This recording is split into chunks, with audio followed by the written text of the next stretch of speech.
Hello friends, आज हम इस इंट्रोडक्टरी वीडियो में पढ़ेंगे ड्रेनेज सिस्टम ऑफ उड़ीसा के बारे में। तो ड्रेनेज सिस्टम ऑफ उड़ीसा के बारे में हम अगर देखें तो जो उड़ीसा स्टेट है वो 11 मेजर रिवर से ड्रेन होता है, यानी कि यहाँ पे 11 मेजर रिवर्स बहती हैं एंड जो भी उसकी ट्रिब्यूटरीज होती हैं जो कि क्लियरली अलग अलग हो जाती हैं हाई रेंजेस से, मतलब अलग हो जाते हैं। इनके जो बेसिन्स होते हैं वो हाई रेंजेस से सेपरेट हो जाते हैं। और जितने भी रिवर्स हैं उड़ीसा में वो सारी चाहे आपकी पेनिनसुलर रिवर्स हैं। अब जो रिवर्स है पेनिनसुलर इंडिया की वो हिमालयन रिवर सिस्टम से ओल्डर होती हैं। एंड ये जो रिवर है वो बहुत ज़्यादा वाइड होती है, शैलो वैलीज फॉर्म करती है एंड मैच्योर स्टेज को दिखाती है। इसमें कुछ इम्पोर्टेंट रिवर्स आती है उड़ीसा की इस सिस्टम में, जिसमें आ जाती है हमारी Mahanadi, Brahmani, Rushikulya, Baitarani, Subarnarekha, Budhabalanga. And these in rivers का क्या होता है, एक फिक्स पाथ होता है। इनमें आपको बैंड यानी कि मेंड्रिंग्स देखने को इतने ज़्यादा नहीं मिलते। और ये सम सीजन यानी कि कुछ जैसे समर सीजन्स में यहाँ पे रिवर्स के पाथ में ड्राइनेस देखने को मिलती है, यानी कि सूख जाती हैं, क्योंकि पेनिनसुलर रिवर आपकी परमानेंट नहीं होती और ये मोस्टली सीजनल रिवर्स होती हैं आपकी पेनिनसुलर रिवर्स। अब अगर हम एवोल्यूशन देखें कि पेनिनसुलर ड्रेनेज सिस्टम का एवोल्यूशन कैसे हुआ, तो 3 मेजर जियोलॉजिकल इवेंट्स हमने देखे पास्ट में, जिसने जो प्रेजेंट जो ड्रेनेज सिस्टम है पेनिनसुलर इंडिया को इसको शेप दिया। पहला है कि जो वेस्टर्न फ्लैंक है पेनिनसुलर का वो सबसिडेंस हो गया, मतलब वो क्या हो गया, नीचे की तरफ धंस गया, जिसकी वजह से क्या हुआ, सबमर्जेंस हुआ सी लेवल के नीचे अर्ली टर्शरी पीरियड के दौरान, जिसने जो सिस्टमेटिक एक प्लान था रिवर का, जो उसका ओरिजिनल वाटर सेट था उसकी साइड से उसको पूरा डिस्टर्ब कर दिया। मतलब कि जो ड्रेनेज सिस्टम का पूरा जो पैटर्न था, उसका जो पूरा वाटर सेट था ओरिजिनल, वो पूरा डिस्टर्ब हो गया एक साइड से। अपेवल ऑफ द हिमालय जो जो हुआ, क्योंकि सब्सिडेंस हो गया तो एक साइड से पूरा डिस्टर्ब हो गया। दूसरा रीजन बताया जाता है अपेवल ऑफ द हिमालयस, जब नॉर्दर्न जो फ्लैंक था, जो नॉर्दर्न पार्ट था पेनिनसुलर ब्लॉक का, वहां पे हमें क्या देखने को मिला, वहां पे हमें सब्सिडेंस धस धस गया लैंड, एंड जिससे क्या हुआ, जिससे यहाँ पे हमें फॉल्टिंग देखने को मिली और एक साइड पे हमें अपेवल देखने को मिला हिमालयस का। अब आता है हमारा स्लाइड टिल्टिंग होना पेनिनसुलर ब्लॉक का, यानी कि हमें यहाँ पे टिल्ट देखने को मिला नॉर्थ वेस्ट से लेके साउथ ईस्ट डायरेक्शन की तरफ, जिससे कि जो ओरिएंटेशन था पूरे एंटायर ड्रेनेज सिस्टम का वो शिफ्ट हो गया कहाँ पे, बे ऑफ बंगाल की तरफ। इसी सेम पीरियड में हमें स्लाइड यहाँ पे टिल्ट देखने को मिला पेनिनसुलर ब्लॉक में। इसलिए जितनी भी मोस्टली जो आपकी पेनिनसुलर ड्रेनेज की जो रिवर हैं वो आपकी कहाँ पे अपना वाटर उनका माउथ कहाँ पे हमें देखने को मिलता है, बे ऑफ बंगाल में। क्यों, क्योंकि जो पेनिनसुलर ब्लॉक है वो आपका टिल्ट हो रखा है नॉर्थ वेस्ट से साउथ ईस्टर्न डायरेक्शन की तरफ, इसी वजह से। अब कुछ इम्पोर्टेंट कॉन्सेप्ट हैं जिसको हम यहाँ पे इस वीडियो में डिस्कस करेंगे ड्रेनेज बेसिन से रिलेटेड, जो कि एग्जाम पॉइंट ऑफ व्यू से और बेसिक कॉन्सेप्ट हैं जो कि आपको पता होने चाहिए रिवर सिस्टम पढ़ने से पहले। तभी आपको जो रिवर सिस्टम का कॉन्सेप्ट है पूरा वो आपको क्लियर हुआ। पहले हम बात करते हैं कि ड्रेनेज बेसिन बेसिकली क्या होता है। ड्रेनेज बेसिन एक एरिया होता है जो कि उसकी रिवर और उसकी ट्रिब्यूटरीज द्वारा ड्रेन होता है, बहता है।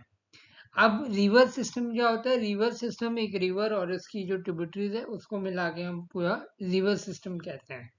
ड्रेनेज पैटर्न क्या होता है, जो सरफेस में जो हमें पैटर्न दिखता है रिवर और उसकी ट्रिब्यूटरीज का, उसको हम ड्रेनेज पैटर्न कहते हैं। बेस लेवल क्या होता है, जो लोएस्ट लेवल होता है जिससे जो रिवर है वो इरोजन करना स्टार्ट करती है।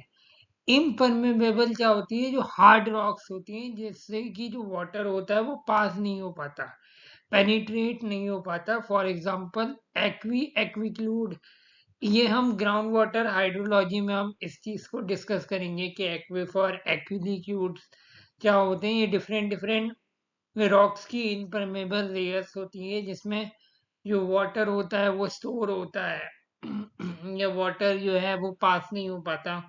तो ये हम ग्राउंड वाटर टेबल के केस में और अच्छे से पढ़ेंगे कि ये सब जो टर्म्स हैं वो क्या होती है। हमें समझने के लिए सिर्फ हमें इतना याद रखना है कि जो इम्परमिएबल होती है वो क्या होती है, वो हार्ड रॉक्स होती है जो कि वाटर को पेरकुलेट पेनिट्रेट नहीं करने देती।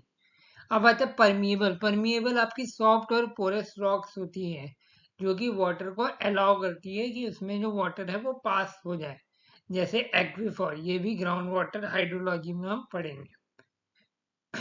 फिर आता है हमारा नीक पॉइंट। नीक पॉइंट क्या होता है?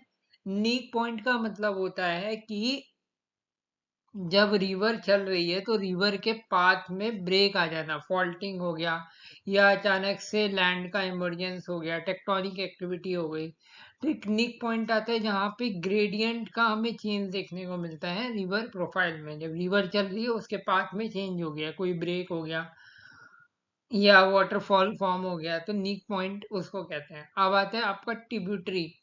ट्रिब्यूटरी का मतलब क्या होता है? एक छोटी रिवर जो कि बहुत सारी लार्ज रिवर में जाके मिल जाती है, फीड्स हो जाती है। डिस्ट्रीब्यूटरी क्या होते हैं? जो बहुत सारी छोटी छोटी स्ट्रीम मेन रिवर से अलग हो जाती हैं, एंटायर ओशन और सी के पास से। जब रिवर अपने वाटर को माउथ में डिस्चार्ज करती है तो उस रीजन में, यानी कि जो लोअर पार्ट होता है रिवर का, उस उस उस उस पार्ट पे हमें डिस्ट्रीब्यूटरीज देखने को मिलती है। फिर आता है हमारा कैचमेंट एरिया। कैचमेंट एरिया क्या होता है? कैचमेंट एरिया बेसिकली एक एरिया होता है जहाँ पे रिवर का सोर्स होता है, जहाँ पे रिवर स्टार्ट होती है, रिवर का ओरिजिन। सोर्स ऑफ रिवर क्या होता है? जहाँ से रिवर ओरिजिनेट करती है। माउथ क्या होता है? जहाँ पे रिवर अपना वाटर जाके डिस्चार्ज करती है। कन्फ्लुएंस क्या होता है? जहाँ पे टू रिवर्स जाके मिलती हैं एक साथ। फिर आता है आपका वाटर डिवाइड। ये आपका एक हाई लाइंग एरिया होता है जो कि ट्रू ड्रेनेज बेसिन को अलग करता है। फिर आता है आपका इंटरफ्लो। इंटरफ्लो एक एरिया होता है जो कि सेपरेट करता है एक ट्रिब्यूटरी को दूसरी से। एक ही ड्रेनेज बेसिन में एक ट्रिब्यूटरी को दूसरी ट्रिब्यूटरी से सेपरेट करने वाला एक एरिया जिसको हम बोलते हैं इंटरफ्लो। लॉन्गिट्यूडनल प्रोफाइल क्या होती है? जो साइड व्यू होता है रिवर का, इसके सोर्स से लेके इसके माउथ तक का जो पूरा पाथ होता है उसको हम एक 3D एनालिसिस में देखते हैं, 3D पार्ट में। उसी को हम इसकी लॉन्गिट्यूडनल प्रोफाइल कहते हैं। फिर आता है क्रॉस प्रोफाइल। जब हम व्यू को देखते हैं, जब हम रिवर देखते हैं व्यू को बैंक टू बैंक, बैंक की साइड से जब हम रिवर के प्रोफाइल को देखते हैं तो उसको हम क्रॉस प्रोफाइल कहते हैं। फिर आता है हमारा स्टीम ऑर्डरिंग। स्टीम ऑर्डरिंग एक मेथड होता है जिसमें हम क्लासिफाई करते हैं स्टीम को। इसको भी हम आगे मॉर्फोमेट्रिक एनालिसिस वाले चैप्टर में डिटेल में पढ़ेंगे कि स्कॉलर का मेथड हो गया, बहुत सारे अलग अदर स्कॉलर्स के मेथड हैं जिसको हम पढ़ेंगे मॉर्फोमेट्रिक एनालिसिस में डिटेल में। फिर आता है आपका रेजुमिनेशन। रेजुमिनेशन क्या होता है? रेजुमिनेशन जब रिवर अपनी एनर्जी गेन कर लेती है, एंड जब रिवर एक यूथफुल स्टेज में होती है तो उसके पास ज़्यादा एनर्जी होती है जिससे कि वो ज़्यादा वर्टिकल इरोजन करती है और वैली को बहुत ज़्यादा डीपर बनाती जाती है, उसी को बोलते हैं रेजुविनेशन। और इससे रिवर मतलब दोबारा से ऑरिजिनेट होती है। रेजुविनेशन का मतलब पूरा पुनर्जन्म। और रिवर कैप्चर और स्टीम पायरेसी क्या होती है? रिवर कैप्चर और स्टीम पायरेसी होती है एक प्रोसेस होता है जिसमें जो वन रिवर है वो दूसरी रिवर को कैप्चर कर लेती है जब वो हेडवर्ड इरोजन करती है। फिर आता है आपका, जिसको भी हम डिटेल में आने वाले चैप्टर में पढ़ेंगे। फिर आता है आपका सुपर इम्पोज स्कीम क्या होती है? जब जो रिवर जो कि यंगर होती है वो एक अंडरलाइंग अंडरलाइंग जो उसके नीचे जो रॉक का स्ट्रक्चर होता है उस पे वो फ्लो करती है, उसी को हम सुपर इम्पोज स्कीम कहते हैं। एंटीसीडेंट स्टीम क्या होती है? एंटीसीडेंट स्टीम जो रिवर जो कि ओल्डर जिसका रॉक का स्ट्रक्चर होता है और जिसपे वो फ्लो करती है। फिर आता है आपका ग्राउंड वाटर क्या होता है? ये वाटर जो कि सरफेस ऑफ द अर्थ के नीचे पाया जाता है उसी को हम ग्राउंड वाटर कहते हैं, जो कि रिवर से सीपेज हो जाता है, रिवर के बेड से ग्राउंड वाटर बन जाता है। फिर आता है आपका थ्रू आउट फ्लो क्या होता है? जब ग्राउंड वाटर इन्फिल्ट्रेट हो जाता है सॉइल में, मूव करता है लेटरली। फिर आता है बेस फ्लो जब ग्राउंड वाटर रिवर द्वारा नीचे बेड्स में सीप हो जाता है तो उसको हम बेस फ्लो कहते हैं। अब आता है सरफेस रन ऑफ और ओवरलैंड फ्लो, जब वाटर का फ्लो करता है लैंड में जब हैवी रेनफॉल होती है, इस दौरान हम देखते हैं। फ्लड के केस में हमें दिखाई देता है overland flow, surface run of. अब आता है हमारा शीट फ्लो। शीट फ्लो क्या होता है? शीट फ्लो जब वाटर थिन लेयर्स में बहता है, थिन जो लेयर्स होती है सरफेस की उस पे बहता है तो उसको हम शीट फ्लो कहते हैं। तो हमने पढ़ा through flow, base flow, surface flow या ओवरलैंड फ्लो और शीट फ्लो क्या होता है, ये चार हमने टर्मिनोलॉजीज देखी। अब ये जो टर्मिनोलॉजीज है बहुत ज़्यादा इंपॉर्टेंट है समझने के लिए, इसी के बेसिस में हमारा पूरा जो आगे का रिवर सिस्टम जब हम पढ़ेंगे तो हमें समझ में आएगा। अब आते हैं मेनली टाइप्स ऑफ रिवर। पहला आता है आपका परमानेंट रिवर जिसको हम पेरिनियल रिवर्स के नाम से भी जानते हैं। इसमें जो वाटर होता है वो सारे थ्रू आउट द ईयर पूरे साल बहता है, एंड वाटर जो होता है वो वाटर टेबल से कांटेक्ट में होता है क्योंकि इसमें वाटर की अवेलेबिलिटी हाई होती है, तो ये वाटर टेबल से कांटेक्ट अपना बनाए रखता है। फिर आता है आपका एग्जॉटिक रिवर। एग्जॉटिक रिवर ऐसी रिवर होती है जो कि आपकी हाई रेनफॉल एरियाज में पाई जाती हैं और ये पासिस करती हैं आपकी एरिड एंड डेजर्ट एरियाज में। मतलब कि इनका ओरिजिन तो हाई रेनफॉल एरियाज में होगा, बट इनका जो पाथ है वो आपका एरिड एंड डेजर्ट एरियाज में चला जाता है और यहाँ पे ये वाटर टेबल के कांटेक्ट में नहीं होती है, जिसको हम एग्जॉटिक रिवर कहते हैं। फिर आता है आपका सीजनल और पीरियोडिक रिवर। जब रिवर फ्लो करती है सिर्फ रेनी सीजन में, एंड इसका भी कांटेक्ट हमें वाटर टेबल के साथ देखने को मिलता है रेनी सीजन में, क्योंकि रेनी सीजन के दौरान वाटर लेवल हाई हो जाता है, इसलिए इसका कांटेक्ट हमें वाटर टेबल के साथ देखने को मिलता है, क्योंकि इसमें वाटर जो ग्राउंड वाटर टेबल है वो हाई हो जाता है, तो इससे वो रिवर के बेड से जाके पूरा मिल जाता है, तो इसलिए यहाँ पे हमें कांटेक्ट देखने को मिलता है। फिर आता है आपका एपिसोडिक रिवर। एपिसोडिक रिवर ऐसी रिवर होती है जो कि सिर्फ हैवी रेनफॉल के बाद फ्लो करती हैं, या कभी थंडरस्टॉर्म आ गया या हैवी रेनफॉल होगी उसी के बाद ये रिवर्स आपको देखने को मिलती हैं, जो कि आपको एरिड रीजन्स में देखने को मिलती हैं। यानी कि कभी कभी जब सडन हैवी रेनफॉल हो गई, थंडरस्टॉर्म हो गया, तो उस दौरान ये देखने को मिलती हैं।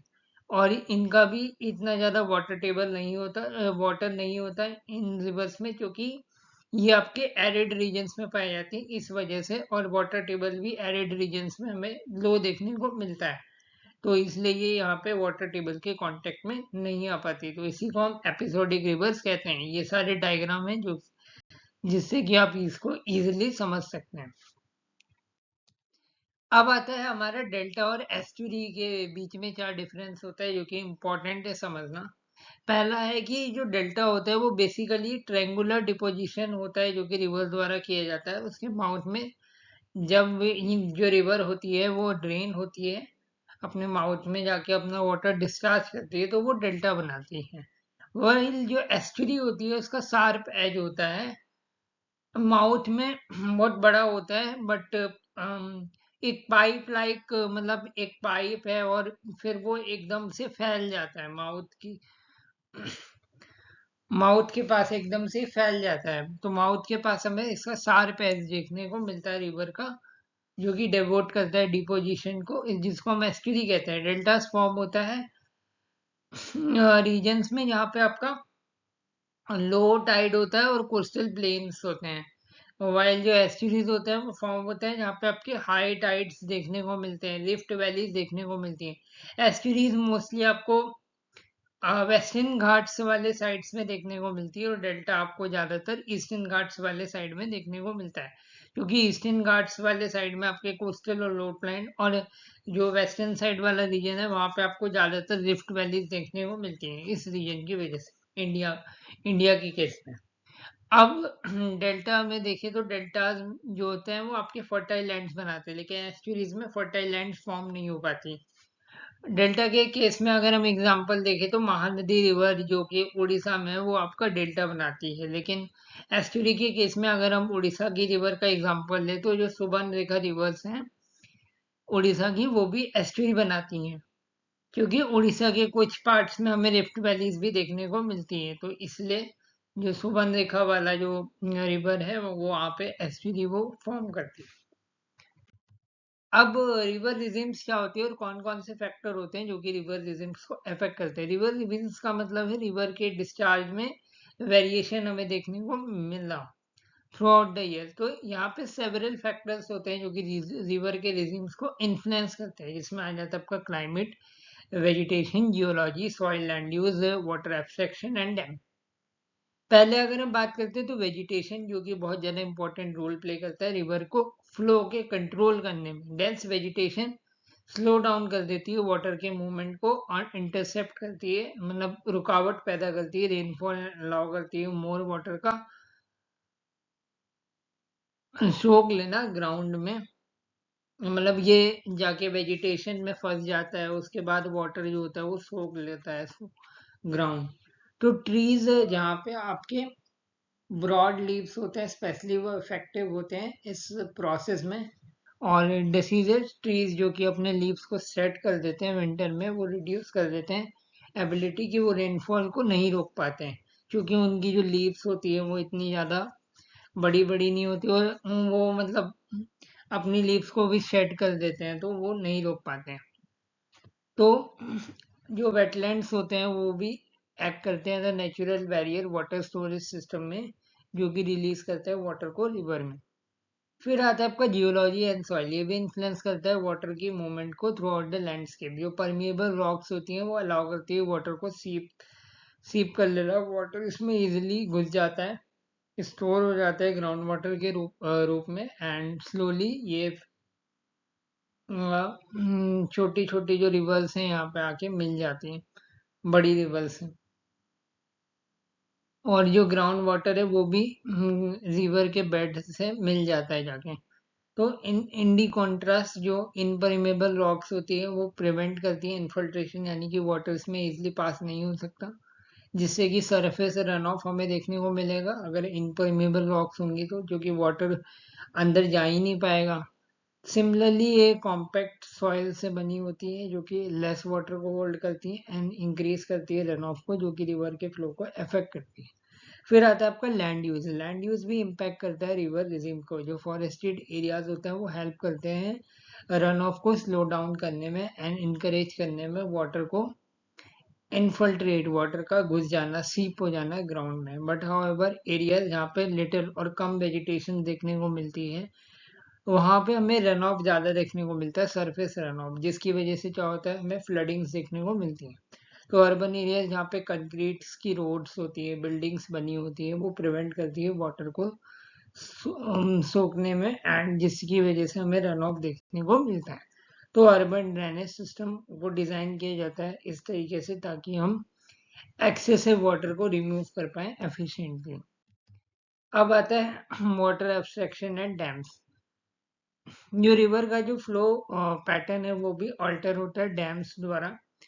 एक्सट्रैक्टिंग वाटर फॉर ड्रिंकिंग, जब हम वाटर को एक्सट्रैक्ट करते हैं ड्रिंकिंग पर्पसेस के लिए, फार्मिंग के लिए, इंडस्ट्री के लिए, लोअर रिवर के लेवल से, तो ये ग्राउंड वाटर के रिचार्ज को रिड्यूस कर देता है। डैम से जो होता है वो स्टोर और कंट्रोल करता है वाटर के फ्लो को irrigation, hydro electric power and other uses के लिए। हाउएवर जो लार्ज रिजर्वॉयर्स होते हैं डैम्स के बिहाइंड वो वाटर को छोड़ते हैं, बट ड्यू टू वाटर को छोड़ते हैं कब, जब इवेपोरेशन बहुत ज़्यादा होता है, हॉट एंड ड्राई क्लाइमेट होता है उस कंडीशंस में।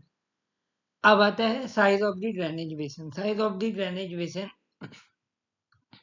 आपको डिटरमाइन करता है कि कितना ज़्यादा मतलब रेनफॉल के रूप में जो रिवर है वो आपका ये रिस्पॉन्स करता है। जो स्मॉलर बेसन होते हैं वो रिएक्ट करते हैं फास्टर देन द लार्जर बेसन है, क्योंकि छोटे बेसन होंगे तो कम एरिया होता है तो जल्दी ज़्यादा डिस्चार्ज होता है, और इसीलिए स्मॉलर बेसन जिनका सर्कुलर साइज होता है, इसको हम और अच्छे से पढ़ेंगे वाटर शेड मैनेजमेंट वाले लेक्चर में, कि बेसन्स के भी अलग अलग साइजेस होते हैं, कौन कौन से साइज की कितने साइज के बेसन होते हैं। तो जो सर्कुलर टाइप का ज्यादातर जो बेसन होता है वहां पे हमें फ्लडिंग देखने को मिलता है, और स्मॉलर बेसन्स में क्योंकि उनका एरिया बहुत ज्यादा छोटा होता है। महानदी रिवर बेसिन इसका एक एग्जांपल है उड़ीसा के केस में। फिर आता है आपका स्टीप स्लोप। स्टीप स्लोप्स वैसे स्लोप्स होते हैं जो कि बहुत ज्यादा स्टीप होते हैं, इसलिए वहां पे हमें रैपिड सरफेस रन ऑफ देखने को मिलता है। वही जेंटल स्लोप अलाउ करते हैं कि वाटर सीपेज हो जाना, इन्फिल्ट्रेशन हो जाना। फिर आता है आपका ड्रेनेज डेंसिटी, यानी कि कितनी नंबर ऑफ स्ट्रीम या रिवर्स किसी भी एरिया में, वो इन्फ्लुएंस करती है कि कितना जो रिवर है वो क्विकली रिस्पॉन्स करेगा जब कभी भी डिजास्टर फ्लडिंग वगैरह की सिचुएशन आती है, हैवी रेनफॉल हो गई उस स्टॉर्म की कंडीशंस। अब ये रिवर सिस्टम ऑफ उड़ीसा जो है वो बेसिकली डिवाइडेड है टू पार्ट में। जो मेजर रिवर्स हैं मैंने उसी को इस फ्लो चार्ट में डिस्कस किया है, जो कि एग्जाम पॉइंट ऑफ व्यू से इंपॉर्टेंट है। माइनर रिवर्स इतनी इंपॉर्टेंट नहीं है। तो रिवर्स ऑफ उड़ीसा की केस में अगर हम देखें तो जो रिवर्स ऑफ उड़ीसा है उसको हम टू पार्ट में डिवाइड करते हैं, on the basis of origin, on the basis of flow. On the basis of origin के बेसिस पे हम इसको चार कैटेगरी में डिवाइड करते हैं मेनली। पहला आता है आपका छोटा नागपुर प्लेटू, जिसमें आ जाती है आपकी सुबर्ण रेखा और ब्राह्मणी रिवर। फिर आता है आपका अमरकंटक, जिसमें आ जाता है आपका महानदी रिवर। फिर आ जाता है आपका केंजूजर प्लेटू, जिन रिवर का ओरिजिन आपका बैटर्नी रिवर से होता है। बैटर्नी रिवर जो कि केंजूजर प्लेटू से जिन रिवर्स का ओरिजिन होता है। फिर कुछ रिवर्स है जो इसका ओरिजिन ईस्टर्न घाट से होता है। ईस्टर्न घाट्स में दो स्लोप्स हैं, ईस्टर्न स्लोप और वेस्टर्न स्लोप्स है। तो जो ईस्टर्न स्लोप से जो रिवर ओरिजिनेट करती है इसमें आ जाती है आपकी बुद्धबलंगा, रसिकुल्या, बहुधा रिवर, नागावली रिवर, वंशधारा। और वेस्टर्न स्लोप से जो रिवर ओरिजिनेट करती है इसमें आ जाती है आपकी इंद्रावती और कोलाब रिवर। अब फ्लो के बेसिस में हमने रिवर को डिवाइड किया है, कि जो रिवर जो कि उड़ीसा के बाहर फ्लो करती है, जिसमें आ जाती है आपकी ब्राह्मणी, सुबर्णरेखा और महानदी। और रिवर जो कि उड़ीसा के अंदर बहती है, जिसमें आ जाती है आपकी बैतरणी, बुद्धबलंगा और रसिकुल्या। जो रिवर जो कि उड़ीसा के अंदर तो बहती हैं, बट ये अदर स्टेट में भी बहती हैं।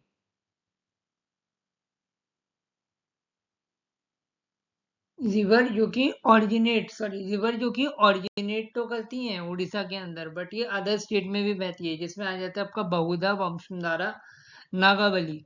फिर आ जाता है रिवर जो कि उड़ीसा के अंदर तो ओरिजिनेट करती है, बट इनकी जो ट्रिब्यूटरीज है रिवर की वो फ्लो करती है दूसरे स्टेट में, जिसमें आ जाती है आपकी कोलाब और इंद्रावती। इस केस में जाएगी जो रिवर है वो ओरिजिनेट तो कर रही है उड़ीसा के अंदर, बट ये अदर स्टेट में भी फ्लो कर रही है। बट इस केस में ट्रिब्यूटरीज जो है, रिवर तो उड़ीसा के अंदर ही रहेगी, बट इनकी जो ट्रिब्यूटरीज है वो दूसरे स्टेट में फ्लो करेगी। तो इन दोनों में ये डिफरेंस है बेसिक। फिर आता है आपका कौन कौन से रिवर बेसिन है और इसकी टोटल लेंथ। सिर्फ रिवर बेसिन और इसकी लेंथ इंपॉर्टेंट है, बाकी ये एडिशनल डिटेल है। कितना कैचमेंट एरिया है, कितना कैचमेंट एरिया आपका उड़ीसा के अंदर है, उड़ीसा के बाहर है, उसका ज्योग्राफिकल एरिया और लेंथ कितना है उड़ीसा के अंदर, और टोटल लेंथ कितना है वैसे रिवर का। ये दोनों जो है बेसिकली वो इम्पोर्टेंट है। इसके ऊपर सीक्वेंस में क्वेश्चन पूछता है कि कौन सी सबसे बड़ी रिवर है उड़ीसा की और कौन सी सबसे छोटी रिवर है। 11 जो मेजर रिवर्स है उड़ीसा की उसमें से, और सीक्वेंस में भी क्वेश्चन आता है। तो हम पहले ये देख लेते हैं। इसमें सबसे बड़ी जो रिवर्स है मेनली वो आपकी महानदी है, जिसका एरिया 900 किलोमीटर है, और उड़ीसा के अंदर इसका एरिया 494, सॉरी टोटल लेंथ इसकी कितनी है 900 किलोमीटर है टोटल, और उड़ीसा के अंदर है 494 किलोमीटर। और सेकंड में आ जाती है आपकी ब्राह्मणी, जिसकी जो टोटल लेंथ है उड़ीसा के अंदर वो 461 किलोमीटर है। और टोटल लेंथ जो है उड़ीसा के आउटसाइड मतलब पूरा मिला के, सॉरी टोटल लेंथ कितना है उड़ीसा और अदर स्टेट का वो कितना है 799 किलोमीटर। फिर आ जाता है सबसे जो इसमें छोटी जो जिसका लेंथ है वो आ जाता है आपका 96 किलोमीटर बहुधा रिवर, जो कि इसका टोटल लेंथ कितना है 96 किलोमीटर अदर स्टेट को मिला के, और उड़ीसा के अंदर से अगर हम बात करें तो 78 किलोमीटर है। तो ये मेनली इम्पोर्टेंट है टेबल, जो कि आप रीड कर ले। कौन कौन सी मेजर रिवर्स है उसके बारे में पढ़ लेते हैं। बहुधा, बैतरणी, ब्राह्मणी, बुधबलंगा, इंद्रावती, कोलाब, महानदी, नागावली, ऋषिकुल्या, सुबर्णरेखा और वंशधारा। ये इम्पोर्टेंट है एग्जाम पॉइंट ऑफ व्यू। और टोटल कैचमेंट एरिया उड़ीसा के अंदर कितना है और उड़ीसा के बाहर कितना है, और टोटल ज्योग्राफिकल एरिया कितना है, टोटल रिवर्स 11 जो रिवर्स है उनको मिला के, ये सिर्फ ये डेटा इंपॉर्टेंट है एग्जाम पॉइंट ऑफ व्यू से। और लेंथ बस इंपॉर्टेंट है, बाकी ये आप एडिशनल इंफॉर्मेशन है जो कि आप पढ़ सकते हैं, ये इतना इंपॉर्टेंट नहीं है, बट डेटा आप देख सकते हैं कि किसका ज़्यादा कैचमेंट है किसका कम है, बट लेंथ के बेसिस पे ज़्यादा क्वेश्चन बनता है एग्जाम में। अब ये मैप है उड़ीसा की रिवर्स का कि कौन सी रिवर बह रही है, ये आप मैप देख सकते हैं, जो एग्जाम पॉइंट ऑफ व्यू से बहुत ज़्यादा इम्पोर्टेंट है, जिसमें पोर्ट्स भी यहाँ पे कवर हुए। इस मैप में पोर्ट्स भी दिखाए हैं, तो ये बहुत अच्छा मैप मैंने इंटरनेट से ढूंढा है, और सभी मोस्टली जो यूट्यूब में जो वीडियोस हैं वो ज्योग्राफी ऑफ उड़ीसा को लेके, उसमें यही मैप्स ज़्यादातर यूज़ किए गए हैं, और ये मैप सबसे बेस्ट, इसमें पोर्ट्स भी दिखाए हैं और रिवर भी दिखाई है उड़ीसा की। अब आता है हमारा रिवर बेसिन ऑर्गेनाइजेशन, जो कि उड़ीसा गवर्नमेंट ने लाया था। जो कॉन्सेप्ट था रिवर बेसिन ऑर्गेनाइजेशन का, इसको हम एक केस स्टडी के रूप में पढ़ेंगे। जो कॉन्सेप्ट था रिवर बेसिन ऑर्गेनाइजेशन का, वो उड़ीसा की जो स्टेट वाटर पॉलिसी आई थी 2007, ये एग्जाम पॉइंट ऑफ व्यू से बहुत इंपॉर्टेंट है कि उड़ीसा की स्टेट वाटर पॉलिसी कब आई थी, ये आई थी 2007 में। तो जो कॉन्सेप्ट है आरबीओ का, वो उड़ीसा की स्टेट वाटर पॉलिसी के अंदर ही आया, और लेटर उसमें बहुत सारे रिफॉर्म्स किए गए, जो कि sustainable and equitable water management को इंश्योर करता था। अब पर्पस एंड इसका इंपॉर्टेंस क्या है, वाटर की रिसोर्स को मैनेज करना, सस्टेनेबल एंड इक्विटेबल यूज के लिए इंश्योर करना, एक integrated development for river basin, address करना इश्यूज लाइक फ्लड, डॉट, पोल्यूशन एंड वाटर शेयरिंग जो कॉन्फ्लिक्ट्स होते हैं। स्ट्रक्चर क्या था रिवर बेसिन ऑर्गेनाइजेशन का, इसको टू डिवीजन में बांटा गया। पहला था आरबीआई, यानी कि river basin organisation council. RBO council में आ जाता है आपका government representative, local body and stakeholders. और आरबीओ बोर्ड में आ जाती है आपकी प्रोफेशनल बॉडीज, जो कि प्लानिंग एंड एग्जीक्यूशन का काम करती है। अब इसके फंक्शन क्या है, प्लानिंग एंड मॉनिटरिंग करना water related activities all the river basins, water को कंजर्व करना, एलोकेट करना, उसकी सही से मैनेजमेंट करना, एड्रेस करना वाटर कॉन्फ्लिक्ट को स्टेक होल्डर्स के साथ, पॉल्यूशन को प्रिवेंट करना, सॉइल इरोजन को कंट्रोल करना, flood and drought mitigation strategies पे फोकस करना, ये सारे इसके फंक्शन है। पावर एंड रिस्पॉन्सिबिलिटीज की बात करें तो इंस्पेक्शन एंड रेगुलेशन करना, वाटर प्रोजेक्ट्स को मॉनिटर करना, रिवर के फ्लो को, ground water and pollution level को एडवर्टाइज करना, गवर्नमेंट को वाटर रिलेटेड पॉलिसीज के ऊपर एडवाइजिंग देना, एंड कॉन्फ्लिक्ट को रेजोल्यूशन प्रोवाइड करना, जो इंटर स्टेट जो डिस्प्यूट होते हैं, एंड जो भी लोकल वाटर डिस्प्यूट है, तो जितने भी कॉन्फ्लिक्ट होते हैं उनको रेजोल्यूशन देखना, ये सब रिवर बेसिन ऑर्गेनाइजेशन के अंदर आता था। अब कलेक्शन करना हाइड्रोलॉजिकल एंड मेट्रोलॉजिकल डेटा का, वर्क करना कोऑर्डिनेशन में Orissa water resource department OWRD के साथ, एंड अदर जितनी भी उड़ीसा की जो वाटर रिसोर्स के अंदर एजेंसीज आती हैं उनके साथ कोऑर्डिनेट करना, ये इसका मेन वर्क था। ये रिवर बेसिन का मैप है, जो 11 मेजर रिवर बेसिन है, ये बेस्ट मैप मेरे को लगा जिसको मैंने इस पीपीटी में इंक्लूड किया है, वो आप देख सकते। तो आज के लिए इतना ही, और ये सारी रेफरेंस है जहाँ से ये मैंने मटेरियल कलेक्ट किया है, तो आज के लिए इतना ही, ये इस वीडियो को हम खत्म कर, तब तक के लिए बाय बाय। आने वाले इस लेक्चर में हम और भी रिवर्स को कवर करेंगे।